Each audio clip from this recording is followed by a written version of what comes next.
Yeah, can you mama kono Igbo? That is counting in Igbo.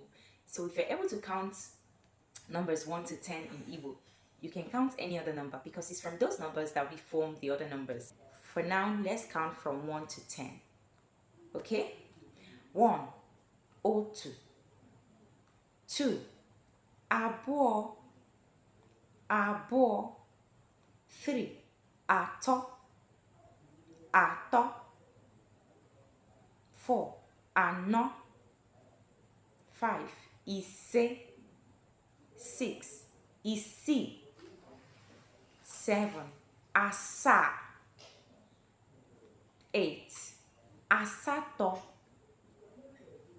9, itoolu. 10, iri. Can you do this? Let's start from the top. 1, otu. 2, abụọ.